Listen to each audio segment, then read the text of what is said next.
후보자님, 그 KBS, MBC 사장하고 박문진 이사장은 어떻게 합니까? 네, 개인적으로 이 세 분의 그 거취에 대해서 후보자의 예. 견해는 어때요? 예, 법에 임기가 규정이 돼 있고요.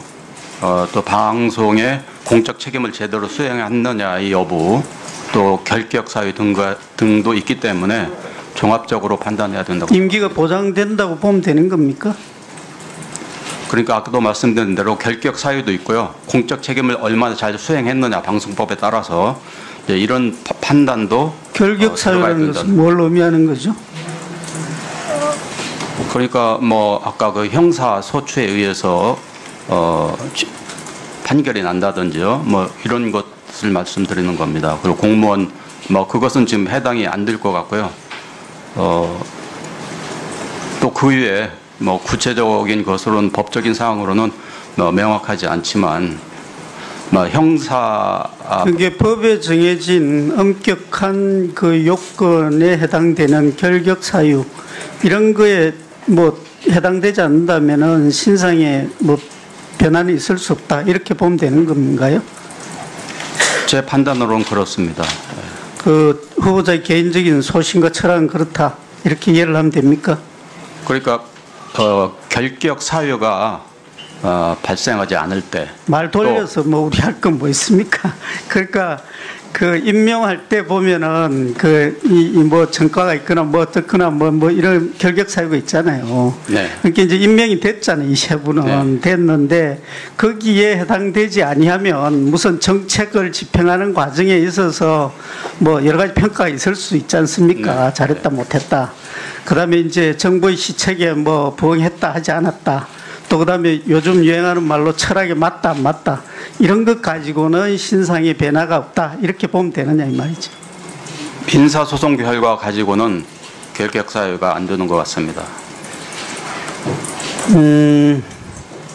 요즘 이제 우리가 이런 걱정을 합니다. 우리 이 상임위 업무하고 연관되는 것 중에 보면 박정희 대통령의 뭐 그 탄생 기념 우표를 발행하기로 했다가 위원회를 왜 여는지 모르겠는데 하여튼 열어가지고 이걸 또 취소를 하고 그다음에 원전도 그 위원회에서 다 하기로 해놨다가 뭐 무슨 이유인지 모르지만 그 위원회를 열어가지고 이제 다시 이걸 뭐 원점으로 돌리고 취소하고 이런단 말이에요. 근데 이제 저희들의 상식에 비춰보면 원래 그 결정 자체가 무슨 치유할 수 없는 하자가 있다면 그 위원회의 권한으로 다시 그걸 뒤집는 것은 뭐 할 수 있겠죠. 근데 이제 그렇지 아니하고는 이게 무슨 그 집권한 사람들이 바뀌었다 해가지고 그 위원회가 다시 그 회의를 열어가지고 뭐 그 결정을 할 수는 있겠지. 근데 할 수 있다고 해가지고 모든 걸 하면 그게 독단이고 소위 우리가 이야기하는 무슨 패권이고 그런 거 아니겠어요. 이제 할 권한이 있다 하더라도 거기에 합당한 사유가 있느냐 없느냐 이게 굉장히 중요한 겁니다. 그래서 우리가 KBS, MBC 아까 뭐 이야기한 이제 이런 사장에 대해서 사실 이 정권의 입장에서 보면 그 사람들이 어떻게 하느냐 하는 게 굉장히 이거 신경도 많이 써요. 이거 중요한 일이죠. 그렇지만 법적으로는 엄연히 임기를 보장을 해서 그야말로 우리가 맨날 이야기하는 그 어떤 정치적인 중립성 이런 걸 이제 그 담보를 한단 말이에요. 근데 이게 이제 항용 지금까지는 정권이 바뀌고 나면은 가장 먼저 방송통신위원회의 가장 큰 현안은 기존에 임명된 사장들을 어떻게 할 것이냐 이거지. 지금 후보자는 어떻게 생각을 하시는지 모르지만 이 자리에 있는 우리 의원들의 관심은 후보자가 임명이 된 후에 가장 중요한 미션, 첫 번째 미션은 이 두 방송사의 사장을 어떻게 할 것인지 이거라고 보는 거예요, 우리는. 그래서 그 부분에 대해서 이 자리에서 후보자가 정확하게 이게 저희 소신이고 철학입니다라는 것을 말씀해야 하고 또 말씀하실 수 있어야 적어도 방통위 위원장으로서의 그런 앞으로 저 사람 제대로 하겠다, 권한 행사하겠구나 이런 믿음이 가는 거예요. 그래서 제가 이 부분에 대해서 자꾸 중원부 물어보는 겁니다. 네, 법과 절차 그리고 원칙에 따라서 하겠습니다. 자유당 쪽에서 뭐 오대비리 정관왕, 뭐 10대 의혹 이렇게 해서 쭉 해서 저도 자유당 쪽의 얘기와 후보자의 얘기를 쭉 들었는데요. 글쎄 보도나 예술 작품에만 선정성이 있는 게 아니고 인사청문회도 보니까 선정성이 있는 거 아닌가 이렇게 씁니다. 숫자를 부풀리고 이제 억지로 맞추기 하고 그래서 오늘 쭉 들어보면은 목동 위장전입 부분은 사과를 하신 거죠. 네. 그래서 다운계약서 부분은 송구스럽게 생각하고 세금을 성실히 내겠다 이렇게 말씀하신 걸로 제가 들었고요. 병역도 위반 부분도 그 당시에는 당시에 상례로 많이 있었지만 죄송하다고 말씀을 하셨고, 자녀 미국 국적 문제는 이중 국적이라는 부분에 대해서 그 국적법에 따라서 통보를 받지 못해서 여권이나 선거나 기본증명서, 관공서 증명서를 납부해서 문제로 생각하지 못했다. 국적을 포기하겠다. 지금 이렇게 말씀하신 거죠. 네.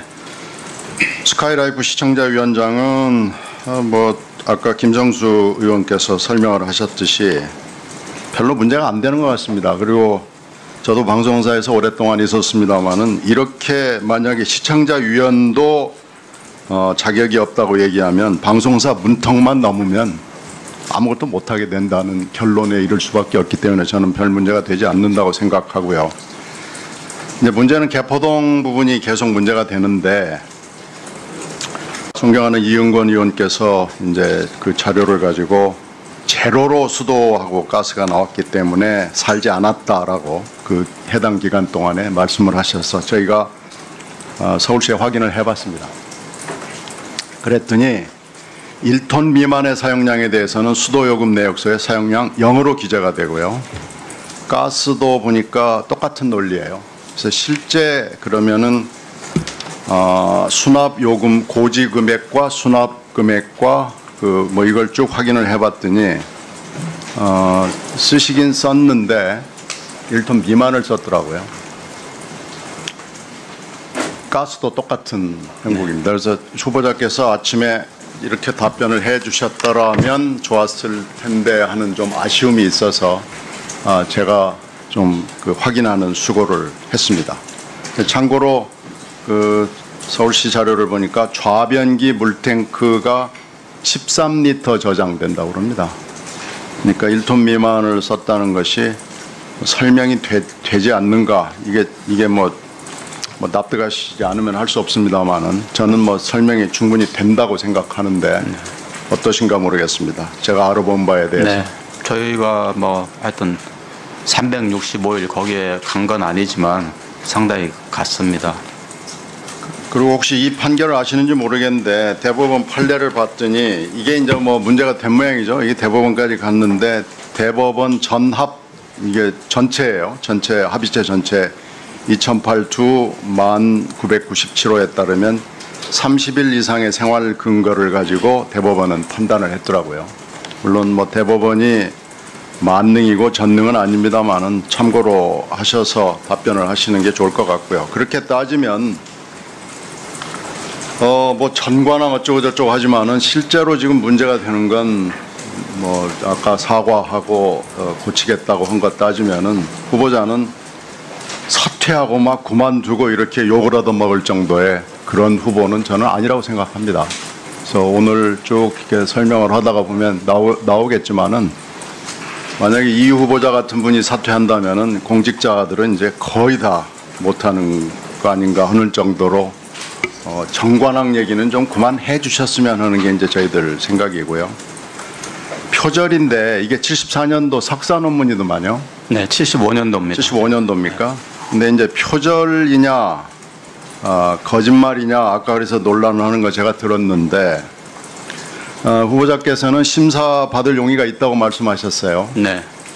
그러니까 일본의 이와나미에서 나온 책을 심리학책인 것 같은데, 고든 얼포트라는 저자 것을 썼다는 건데, 지금 후보자 생각을 좀 듣고 싶은데, 이건 지금 얼포트 책을 받고 아닙니다. 제가 그 당시 74년에 논문을 썼고 75년지 1월 정도 해서 아마 끝낸 걸로 아는데요.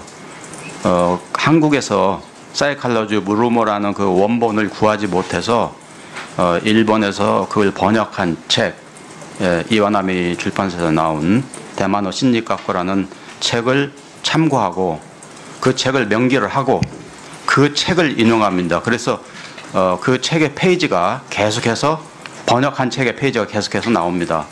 그렇기 때문에 이거는 결코 표절이 아닙니다. 재인용이라고 재인용이라고 하시는데. 재인용이죠. 아니 그걸 그러니까 원래 이제 그 학술적인 표기 방식에서 원저가 나오고 그다음에 번역서 이름이 나오고요. 번역서를 참조한 경우에 번역서 이름이 나오고 그다음에 페이지를 쓰면 그건 번역서를 참조했다는 얘기입니다. 번역서를 쓰지 않은 경우에는 굳이 번역서 이름을 쓰지 않죠. 저는 번역서 이름을 명기했고 그다음에 그 페이지를 썼기 때문에 그 책은 전부 번역서에서 나온 겁니다. 그리고 그 다음부터는 옵시터라는 표현을 써서 전에 언급한 책이다 이렇게 했습니다.